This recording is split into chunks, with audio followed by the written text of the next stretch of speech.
As abandoned cars and junked white goods pile up on the side roads of island villages, Bali Steel, a junkyard in Pidi designated as the central collection yard by the Mayor's Council for abandoned cars, tires, and white goods, is waiting and ready to accept it all. But they can't accept anything now because Guam EPA in April issued a notice of violation to Bali Steel and stopped the mayor's abandoned vehicle program in its tracks. Bali Steel was supposed to be the collection point for all of these used cars and white goods. What happened to Bali Steel in April? In April, they got with a notice of violation, which we didn't understand. We actually weren't made aware of it until we got an email saying we must cease and desist all operations regarding the island white vehicle collections. And we called into question what happened.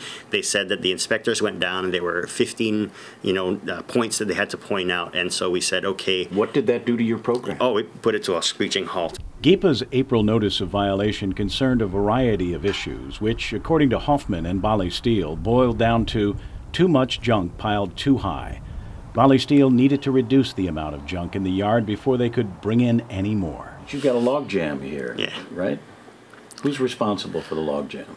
I would say EPA. A lot of the mayors are very frustrated. EPA. Do you understand what the notice of violation is that they've issued to? Yes, we did. And the thing is that a lot of the things that they were cited on are either very minimal or they're things that they've been helping the mayors do in the last 2 years. So you don't think that that should hold It up? shouldn't hold because Hoffman says it's time to lift the ban now so that the junk cars, tires, and white goods can be moved off the island's back roads and into this junkyard. All they need is for GEPA to give them the go-ahead. That's not going to happen, though, unless EPA signs, says go ahead and go lifts for their notice of violation. Right now, I believe they're in 75%, if not more, in compliance. And we've asked, can we do provisional? Can they get started on the work to clear up the roads? And at the same time, like I said, working in tandem, multitasking, they'll clear out the yard, we'll collect it, all the subcontractors, so everybody just starts moving all this commodity stuff off island. However, Hoffman's efforts to get the collection plan rolling again remain stalled because he can't seem to get a clear answer from Guam EPA.